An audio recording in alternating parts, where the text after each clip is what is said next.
okay? That real men say sorry.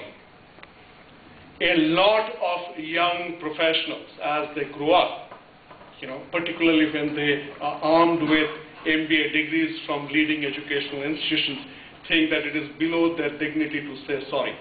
Life will give you ample opportunities.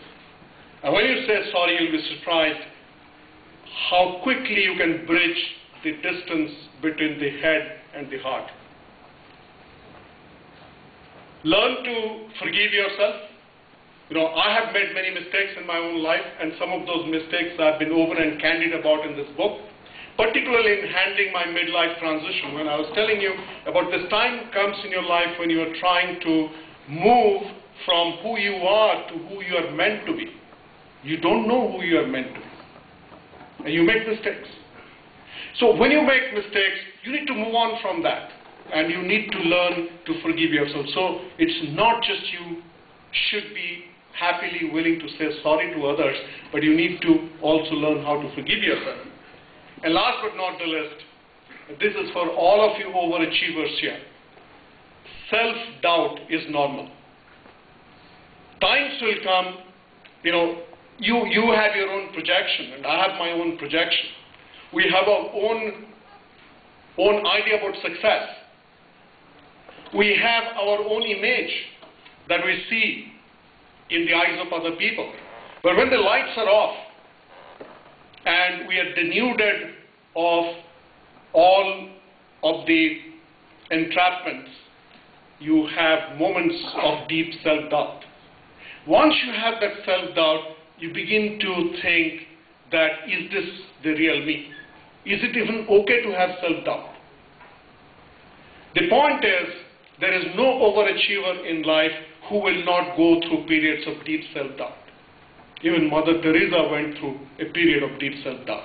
So the point I've tried to make in this book is that self-doubt is a good thing.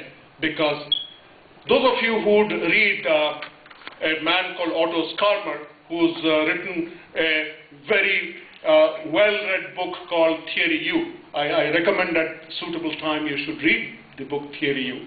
So life is a periodic journey of the U. So you begin at the top of the U, you go through a wrenching process when you are at the bottom of the U, when you really feel that, nothing is going to work. And then again you begin to go up the U. The beginning of the U is what he calls sensing.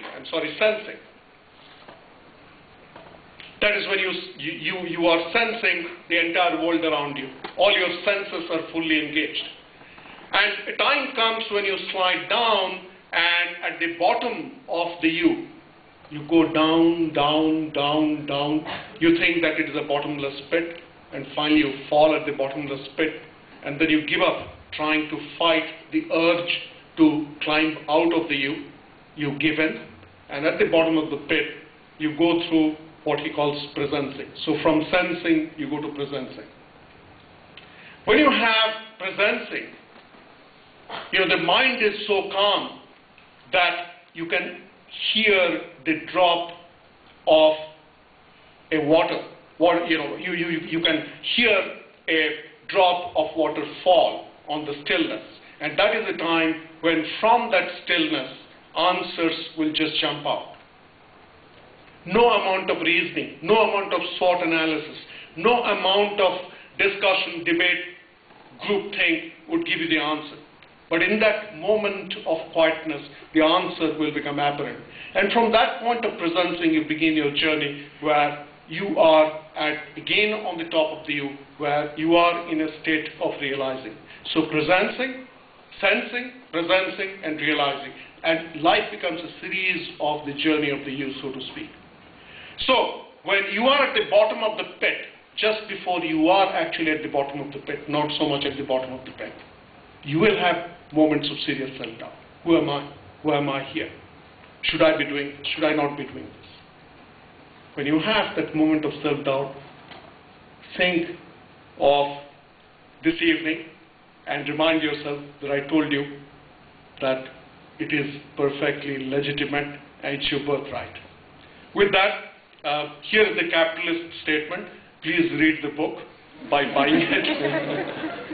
Thank you so much for giving me such a patient hearing. I'd love to take on questions if you want to ask your questions.